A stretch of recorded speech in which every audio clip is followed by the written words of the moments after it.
My name is Kamla Hawkins and I'm 28 years old. I got married to my colleague Daniel 2 years ago. Daniel is a bit older than me and he told me he liked me first.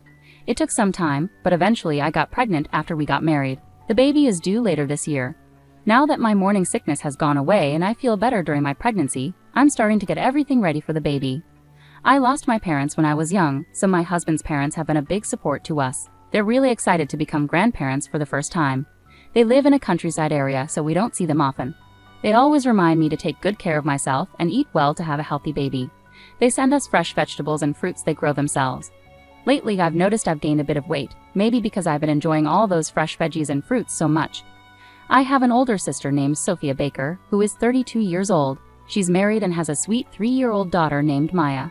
Sophia's husband, David, adores Maya and often jokes, "I won't let anyone marry her. If they ask, I'll scare them off." Sophia just laughs and says, "Oh, stop it, you." Since I found out I was pregnant, Sophia has been incredibly supportive and helpful. She gives me lots of advice and acts like a great mentor. If you ever have any questions, just ask me, okay? I've been through this before, so I can help. She also gave us some baby stuff she doesn't need anymore, which will save us money. Whenever I have appointments with my gynecologist, Dr. Rodriguez, Sophia usually comes along with me. Dr. Rodriguez is very experienced and trustworthy. Once my husband Daniel joined us for a session. The doctor emphasized, "The most important thing is the health of the pregnant woman, right, Daniel?" Daniel nodded seriously, agreeing.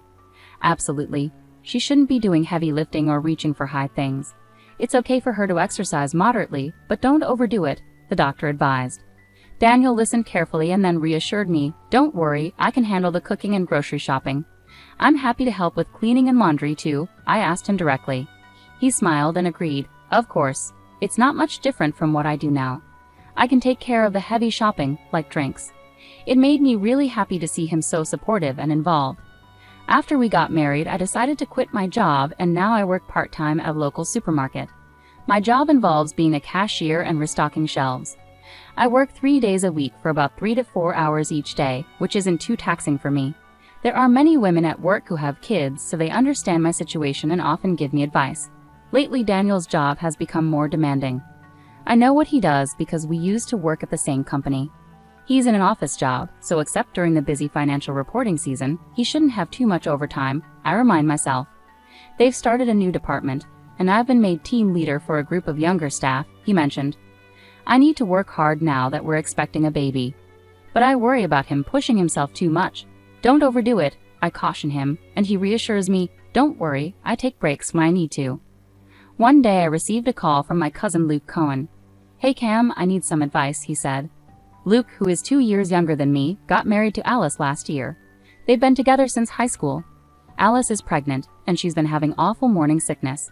She can't stand the smell of food and hardly eats anything. "What should I do?" he asked.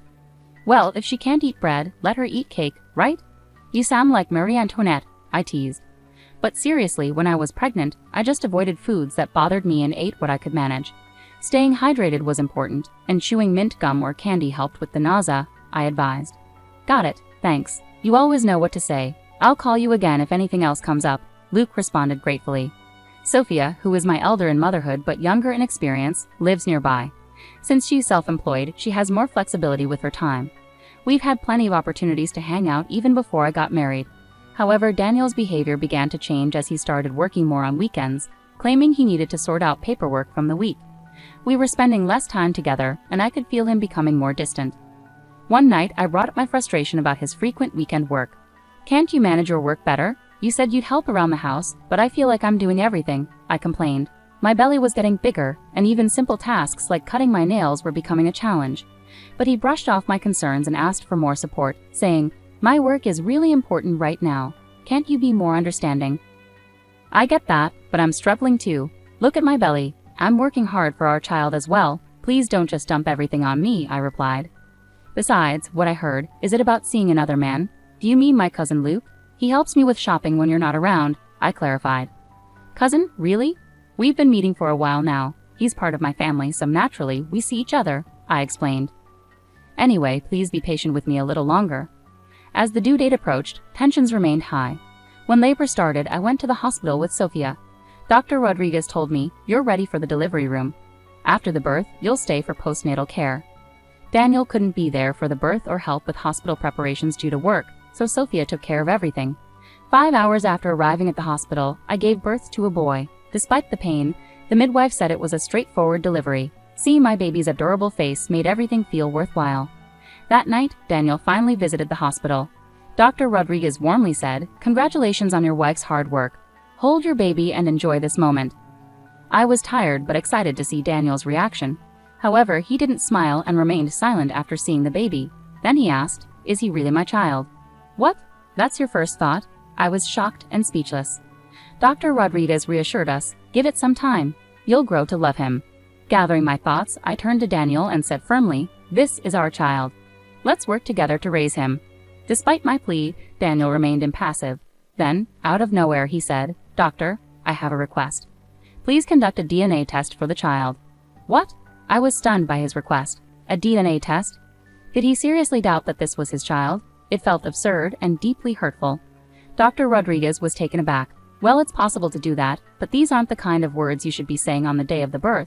She tried to reason with him. Daniel insisted, "Please, I need it." Feeling wounded, I couldn't hold back. "Do you doubt me? This is devastating," I cried out.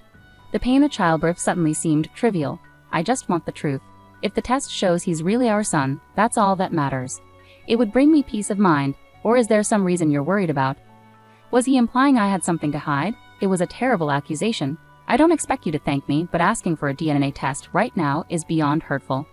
As tensions escalated, Dr. Rodriguez reluctantly agreed. "All right, we'll proceed with the test." Feeling disheartened, I knew deep down that the child was Daniel's, so I braced myself for what was to come. After Daniel left the room, tears streamed down my face. I had hoped for his happiness, but instead he had doubted me so deeply that he insisted on a DNA test. Following Daniel's request, we conducted the DNA test and arranged to receive the results over the weekend. When he returned to the hospital on the day of the report, Daniel appeared unusually composed. Dr. Rodriguez handed over the report.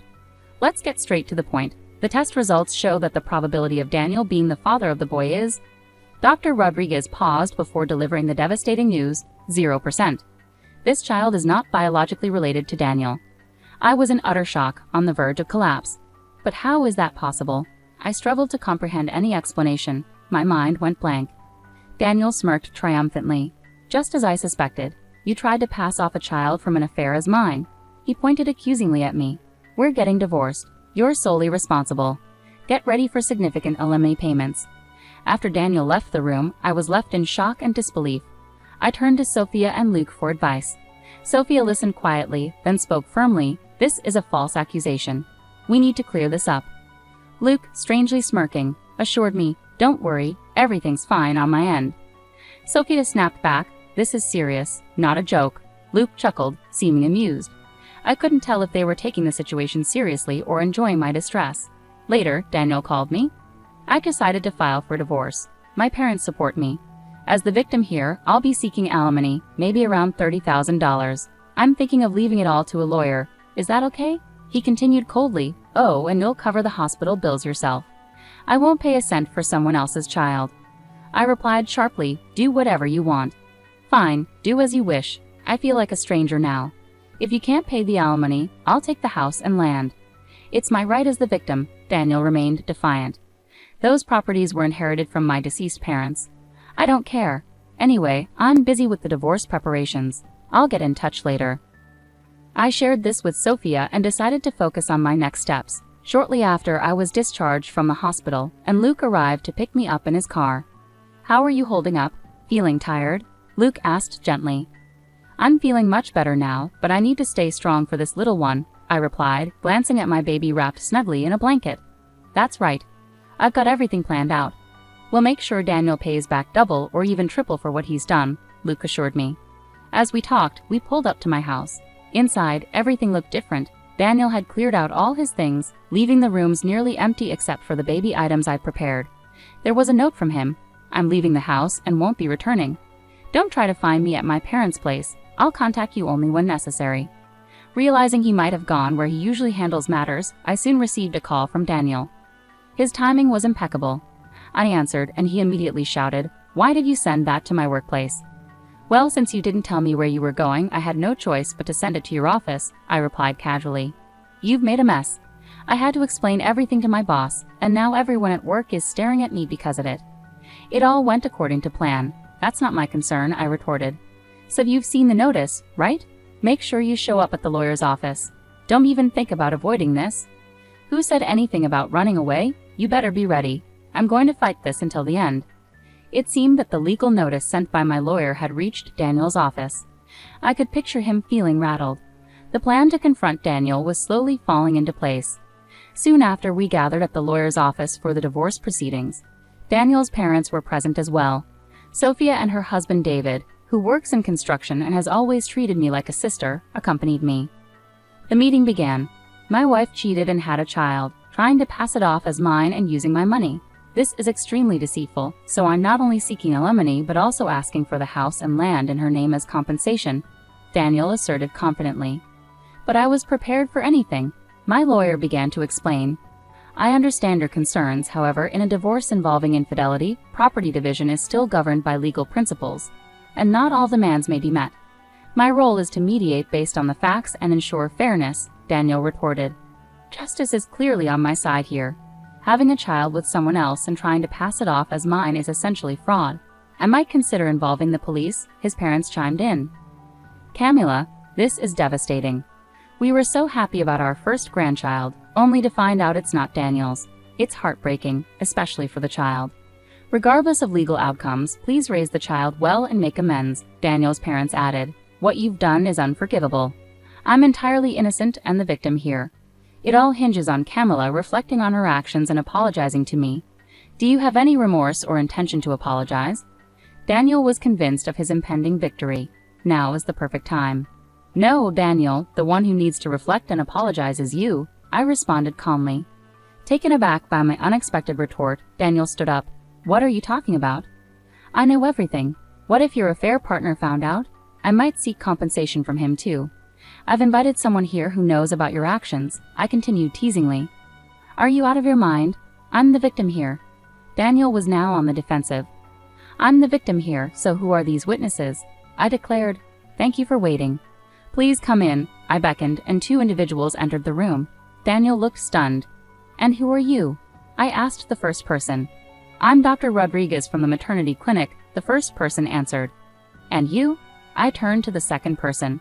Hi, I'm Luke Gowans, Camilla's cousin, the second person replied. You're Camilla's affair partner. Did you have a child with your cousin? Daniel demanded, his voice tinged with accusation. Don't be disrespectful. My wife, Alice, is pregnant, and I've only ever sought advice from Camilla as a friend, Luke clarified. I've never seen her in any other way. Please don't make baseless accusations. Luke, isn't that a bit harsh? I interjected, trying to diffuse the tension. I'll have to scold him later, Dr. Rodriguez interjected with a wry smile. Sorry about that. Please let me explain, I urged her to continue. Thank you. Let me make it clear. Based on the DNA test results, the baby is unquestionably the biological child of both Daniel and Camilla, Dr. Rodriguez stated firmly. Daniel was visibly shocked and exclaimed, but the test showed the child wasn't mine. You must have paid off someone to falsify the results. My husband, who is the hospital's chairman, confronted the technician, and he confessed tearfully. We have a recorded confession. Even I felt like confessing when faced with that husband, Dr. Rodriguez explained. Daniel clenched his jaw. Camilla's sister brought a strand of your hair and requested a retest. Normally we wouldn't proceed with this, but after hearing her side, we agreed. The second test confirmed that the baby is indeed yours, and we have terminated the technician who assisted you. His actions compromised the integrity of our hospital, Dr. Rodriguez concluded. Daniel, why would you do such a thing? I confronted him, standing up. Sophia spoke up on behalf of the speechless Daniel. It's because Daniel was the one cheating. Daniel's parents were left speechless, their initial shock apparent. Daniel was the cheater. We saw him with another woman downtown on a Saturday, I revealed. He claimed he was working that day, which seemed suspicious to us. We asked Luke to investigate, Sophia added. Yeah, I used to work part-time at a detective agency in college, so I know how to dig into these things. We gathered plenty of evidence of his affair. Here's a recording of their conversation, Luke explained. Sophia played the recording on a digital recorder. Daniel and the woman's voices were clear. We'll manipulate a DNA test to make it look like the child isn't mine. I'll use that as proof of her cheating with someone else, maybe her cousin. I have photos, and I'll accuse her of infidelity. Then I can blame everything on her, file for divorce, claim alimony, And since she had a child with another man, I'll take the house and land too. I'll be seen as the victim in all of this. There won't be any issue with us being together after that. Daniel looked stunned as the recording played, unable to speak. I'm a genius, aren't I? More like a villain than a genius, came the woman's laughter on the recording. Sophia stopped the recorder and Luke added, the woman is Leah Turner, your colleague from the same team. Daniel's face went pale at the conclusive evidence presented. He had no defense left. Now that the truth is out, it's my turn, said the lawyer with a smirk. He produced various documents from an envelope and continued, here are Camila's demands. Firstly, she requests a divorce from Daniel. Regarding the forgery of the DNA test, she won't pursue legal action, but she will seek compensation from Daniel and Leah. Additionally, Daniel will be required to undergo property division and provide child support. Daniel's parents were stunned by the unexpected turn of events. Pressured by Camila and Sophia, Daniel capitulated. I filled out the divorce paperwork and Daniel completed his portion. The finalized divorce form was witnessed by the lawyer and promptly filed. Leaving the lawyer's office, we celebrated at a nearby restaurant. I was officially divorced from Daniel. I received a substantial amount of compensation and child support in a lump sum. I named my son Landon, and it seemed his grandparents had advanced the funds. Daniel found himself ostracized from his family, burdened with debts he had to slowly repay. His affair with a collie led to both of them being dismissed for violating company policies. Now struggling to find stable employment, Daniel worked part-time at a gas station. Meanwhile, I focused on raising Landon, taking a leave from work.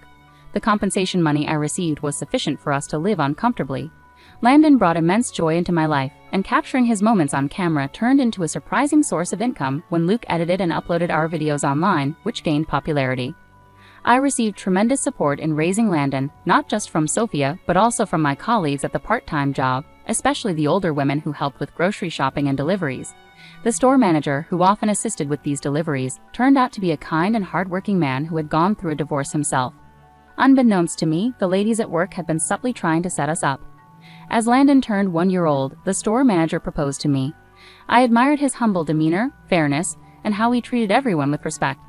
Our interactions during his grocery deliveries quickly turned into a deeper connection, and I happily accepted his proposal.